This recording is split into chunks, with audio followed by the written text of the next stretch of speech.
अब हम इसका पहला जो वो पढ़ते हैं, पहला पोर्शन वो है इक्विटी के हवाले से। इक्विटी के प्रिंसिपल्स हैं, ये पहला पोर्शन है। ये अगर आपको समझ आता है तो बाकी पोर्शन तभी समझ आएंगे। इस पोर्शन को अच्छी तरीके से समझें, फिर इसको बुक से देखें, फिर इसको अंडरस्टैंड करने की कोशिश करें।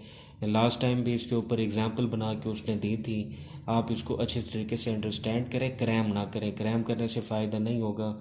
इतने टाइम में आपने अगर इसको अंडरस्टैंड कर लिया, एक दफ़ा नोट्स भी रीड आउट कर लिए, तो इंशाल्लाह आप वहाँ पे सक्सेसफुल रहेंगे। पहला क्वेश्चन है इक्विटी फॉलोज़ द लॉ, कि इक्विटी कानून को ही फॉलो करती है। ये कोई अलग से कोई नया निकल के नहीं आया हुआ। बस ये है कि जो चीज़ें पीपीसी के अंदर क्राइम के तौर पे शामिल हैं उसे मजिस्ट्रेट डील करता है, और जो चीज़ें सिविल राइट के तौर पे एक्सेप्ट की हुई हैं वो सिविल कोर्ट में होती हैं। ये वो चीज़ें हैं जो रॉन्ग के तौर पे रह गई हैं। यानी ये क्राइम भी नहीं है, ये राइट्स डिक्लेयर्ड राइट्स भी नहीं हैं। ये दरमियान वाले हैं, छोटी छोटी गलतियां जो मुआशरे की होती हैं उनको कवर अप करने के लिए हैं, ताकि अगर वो भी हो जाएं तो उनके लिए भी अदालतों के पास रिड्रेसल मौजूद हो। अदरवाइज़ लोग खुद लड़ना मरना शुरू कर देंगे, कानून को अपने हाथ में ले लेंगे। इक्विटी की अदालतें भी वैसी ही होती हैं। ये इक्विटी को जो डील करती है, यानी अगर टॉर्ट हो जाए, रॉन्ग हो जाए, सिविल रॉन्ग अगर हो जाए, तो फिर वो इक्विटी के असूलों के तहत कोर्ट ऑफ चांसरी उसे डील करती है। उसके अंदर भी वैसे ही तरीक़ेकार होते हैं जिस तरह कॉमन लॉ कोर्ट्स के अंदर होता है। सेम प्रोसीजर होता है। एक पार्टी आती है, दरख्वास्त देती है, दूसरी पार्टी आती है, वो आके उसके ऊपर अपना जवाब दावा दाखिल करती है। फिर उसी तरह एविडेंसेस होती हैं। फिर उसके बाद अदालत अपना फ़ैसला सुना देती है, फिर उसको इम्प्लीमेंट करा देती है। इसी तरह कोर्ट ऑफ इक्विटी में वैसे होता है।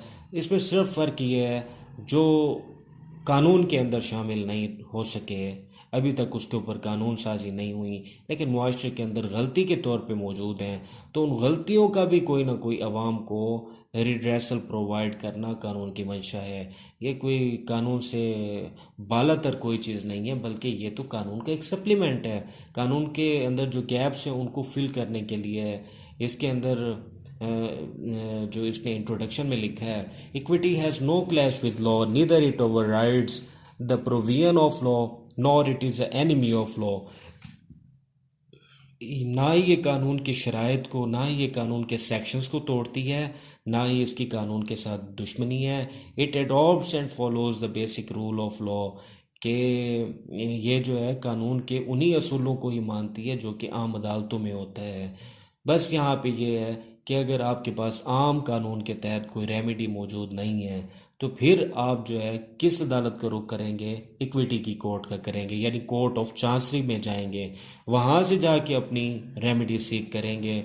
It adopts and follows the basic rule of law. It is said that equity is not a body of jurisprudence acting contrary to the law, but it is a rather a supplement to the law. ये कानून का एक तकमील करने वाला है। ये कानून के अंदर जो गैप्स रह गए उनको फिल करने वाला है। It is a well known rule that equity follows the analogies of the law. ये कानून की ममासलत को सामने रख के ही अपनी जो है इम्प्लीमेंटेशन का इजहार करता है। आमतौर पर फ़र्ज़ किया एक कानून है कि जो बंदा 100 रुपये चोरी करेगा वो चोर कहलाएगा, जो 50 चोरी करेगा वो कानून के दायरे कार में नहीं आता, वो चोर नहीं कहलाएगा। अब 50 रुपये चोरी करने वाले को हम क्या कहेंगे कि ये थीफ नहीं है, ये चोर नहीं है? वो डेफिनेटली है, कानून की नज़र में नहीं है। उसने एक रॉन्ग की है, उसने ऑफेंस नहीं किया। अगर 100 रुपये है तो फिर तो ऑफेंस हो गया। अगर 50 है, 60 है, 70 है, 100 नहीं है, तो फिर ये रॉन्ग है। आज इसकी रॉन्ग के ख़िलाफ़ अगर हमने एक्शन ना लिया, कोर्ट ऑफ चांसरी ना गए, तो कल को ये बड़ा स्टेप लेगा, फिर ये मुजरिम भी बन जाएगा, ये चोर भी बन जाएगा, ऑफेंस कर बैठेगा। कानून का मकसद, इस इक्विटी का मकसद ये है, मुआशरे को परफेक्शन की तरफ लेके जाना, मुआशरे को बेहतरी की तरफ लेके जाना। कानून ना तोड़ें लोग, ट्रैफिक के रूल्स के वायलेशन ना करें। वायलेशन करेंगे तो मुजरिम बन जाएंगे। हाँ, रोड के ऊपर केले का छिलका भी ना फेंकें, लाइन का ख्याल भी करें, ओवर स्पीड भी ना हो, एक दूसरे के जो है वो एक दूसरे का भी ख्याल करें। यानी एथिकली तौर पर हम स्ट्रांग हो जाएं। The equity came not to destroy the law but to fulfil it. ये कानून, इस कानून का मकसद ये नहीं है कि ये कानून को तोड़ देती है, बल्कि it is a supplement, it is explanation of the law. ये कानून की एक्सप्लेनेशन है, ये उसकी मज़ीद तशरीहात करती है, ये हमारे लिए कानून को और आसान करके हमारे नीचे रॉन्ग्स तक जो है वो ख़त्म कर देती है। Equity respect every word of law, ये कानून के हर लफ्ज़ की इज़्ज़त करती है। कानून पहले फिर बाद में इक्विटी, यानी कहने का मतलब ये हुआ कि ये भी वैसे ही है जैसे कि कॉमन लॉ कोर्ट के अंदर कानून की बालादस्ती के लिए अदालतें बैठी हुई हैं। यहाँ पे मुआशरे में जो रॉन्ग्स होती हैं ताकि उसके ऊपर भी लोग ना लड़ें, यू बाय जस्ट आई बाय रेमेडियम के तहत, यानी where there is a wrong there is a remedy. कोई ऐसी रेमेडी नहीं है, कोई ऐसी रॉन्ग नहीं है जिसकी रेमेडी मौजूद ना हो। यहाँ पे इसकी एप्लीकेशन के हवाले से उसने दो मिसालें दी हैं। As to legal estate rights and interest,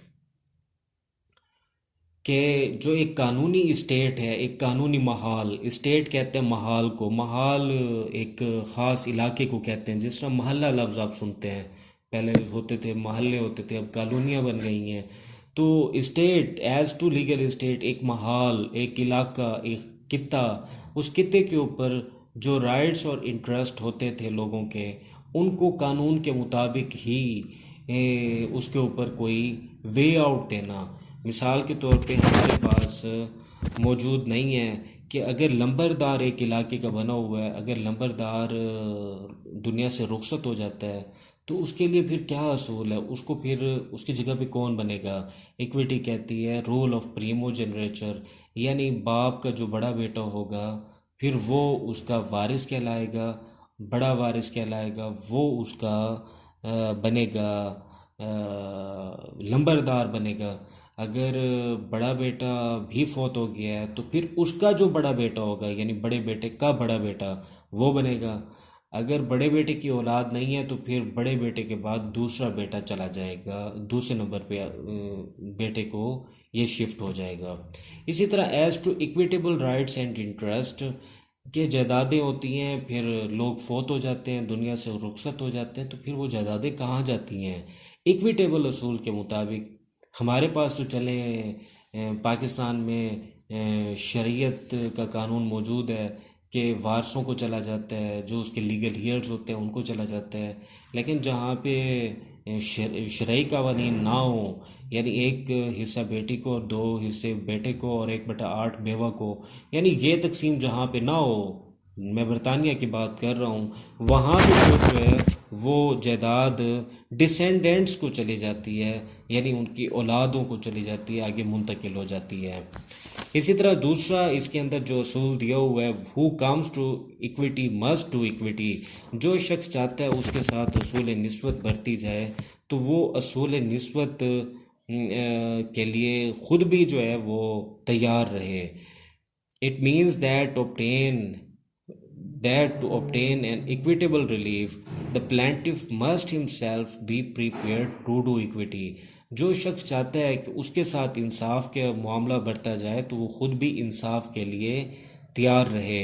कुछ यहाँ पे उसने एप्लीकेशंस दी हैं, उनमें से कुछ मैं आपको बता देता हूँ। डॉक्ट्राइन ऑफ इलेक्शन, ये आपके पास हेडिंग मौजूद है, इसको आपने पढ़ लेना है। मैं आपको वैसे बता देता हूँ कि एक शख्स किसी जगह ऐलान करता है तकरीब के दौरान कि मैं इस ट्रस्ट के लिए 2 एकड़ ज़मीन देता हूँ, फ़र्ज़ किया। तो उसी जगह एक बंदा सुनता है, वो बड़ा खुश होता है कि इसने, ये बहुत अच्छा बंदा है, इसने ट्रस्ट के लिए 2 एकड़ ज़मीन दे दी है। तो वो भी ऐलान कर देता है कि ये भी एक जो ट्रस्ट चलाता है ना, तो मैं इसके लिए भी इसे 1 एकड़ ज़मीन देता हूँ। ये एक ही दस्तावेज़ तैयार हुई जिसके अंदर एक शख्स ने भी वादा किया, फिर दूसरे शख्स ने इसको भी देने का वादा कर दिया। अब जब परफॉर्मेंस का टाइम आता है तो यही शख्स जिसने 2 एकड़ का ऐलान किया था वो 1 एकड़ लेने के लिए अदालत चला जाता है कि ये मुझे 1 एकड़ दे, इसने ऐलान किया था। अदालत कहती है ठीक है, ये हम आपको दिलवा देते हैं, लेकिन इसके लिए आप भी जो कि ऐलान कर चुके थे 2 एकड़ का, आपने भी नहीं दी वो ज़मीन। आप पहले 2 एकड़ दे दें, हम आपको 1 एकड़ दिलवा देते हैं। यानी कहने का मकसद ये है, अब आप खुद इलेक्ट कर लें। आपने अगर लेनी है इक्विटी, आप असूल निस्बत चाहते हैं, यानी आप चाहते हैं कि उसने आपको वादा किया तो वो वादा पूरा करे। परफेक्शन का कानून है ना इक्विटी। तो अगर आप चाहते हैं कि परफेक्शन हो एट माहौल के अंदर, लोग जो बात करें उसके ऊपर पूरे उतरें, कि वादा खिलाफी ना हो, रॉन्ग्स ना हो, अगर आप चाहते हैं कि वो आपको 2 एकड़ वो आपको 1 एकड़ ज़मीन दे, तो फिर आप भी 2 एकड़ देने के लिए पहले ख़ुद को पेश कर दें। ये इलेक्शन है, इंतखाब है, आप इंतखाब कर लें। चाहते हैं इंसाफ लेना, निस्बत लेना, तो फिर निस्बत के लिए तैयार भी हो जाएं। इसी तरह कंसोलिडेशन है। कंसोलिडेशन का मतलब होता है इस्तेमाल, शामिल कर लेना। एक शख्स मुख्तलिफ कर्ज़े लेता है, उसके सारे कर्ज़े इकट्ठे हो जाएंगे, फिर वो जब भी कर्ज़े छुड़वाएगा तो सारे कर्ज़े इकट्ठे छुड़वाएगा। ऐसा नहीं है छोटा कर्ज़ा अदा करके कोई अपनी बड़ी चीज़ वापस ले ले, और बड़े कर्ज़े उनके पास ही रह जाएं, और उसके अगेंस्ट छोटी छोटी सिक्योरिटीज़ जो है वो रह जाएं। बड़ी सिक्योरिटी जब ये वापस लेने लगेगा तो वो वापस नहीं करेंगे, बल्कि वो कहेंगे कि हमने कंसोलिडेट कर दिया आपके सारे कर्ज़ों को। छोटे कर्ज़ों की एवज़ बड़ी सिक्योरिटीज़, या बड़ी सिक्योरिटीज़ और बड़ी सिक्योरिटीज़ की एवज़ छोटे कर्ज़े, ये हमने सारे आपके इकट्ठे कर दिए हैं। अब जब भी आप वापस लेना चाहें तो उसके लिए हल यही है कि आपको कर्ज़े सारे इकट्ठे वापस करने होंगे, फिर हम आपकी सारी चीज़ें वापस कर देंगे। इक्विटेबल लियन, आपने कहीं गाड़ी मुरम्मत के लिए दी, गाड़ी मुरम्मत कर ली उस बंदे ने, उसने पैसे मांगे आपसे, आपने कहा कि पैसे तो नहीं है फ़िलहाल, मैं गाड़ी लेके जा रहा हूँ, वो आपको नहीं देगा गाड़ी। इक्विटेबल लियन, उसको कब्ज़े का हक है, जब तक आप गाड़ी के जो ट्यूनिंग है, उसकी मेंटेनेंस है, उसके पैसे ना दें, तब तक वो उसके ऊपर इस्तेहकाक रखता है। यानी आप चाहते हैं कि आपकी गाड़ी आपको वापस मिले, तो उसका भी हक है कि उसकी जो मजदूरी है आप अदा करें। अदरवाइज़ कानून भी उसके साथ होगा, कानून कहेगा पहले इस गरीब की मजदूरी दो, फिर ये आपकी गाड़ी छोड़ेगा, अदरवाइज़ नहीं छोड़ेगा। इसी तरह रेक्टिफिकेशन और कैंसलेशन का भी एक असूल है, ये भी आपके सामने बुक पे मौजूद है। आपने कोई दुरुस्तगी करवानी, आईडी कार्ड आपका गलत हो गया, आप दुरुस्त करवाना चाहते हैं, तो पहले आप पिछला आईडी कार्ड कैंसिल करवाएंगे, फिर आपको रेक्टिफिकेशन करके दी जाएगी। फ़र्ज़ किया आपका नाम है रिजवान, उसमें शाबान लिखा हुआ है, आप शाबान वाला वापस करेंगे तब आपको रिजवान वाला मिलेगा। ऐसा नहीं आप कहें शाबान वाला भी मेरे पास पड़ा रहे, आप रिजवान वाला भी बना के दे दें, इस तरह तो आप मिसयूज़ शुरू कर देंगे। पहले कैंसिलेशन होगी, फिर रेक्टिफिकेशन होगी। यानी कानून कहता है कि अगर आप चाहते हैं कि आपके साथ इंसाफ किया जाए, तो फिर आप भी इंसाफ के लिए ज़रा अदालत का रुख करें, तो इंसाफ के लिए तैयार होके आएँ।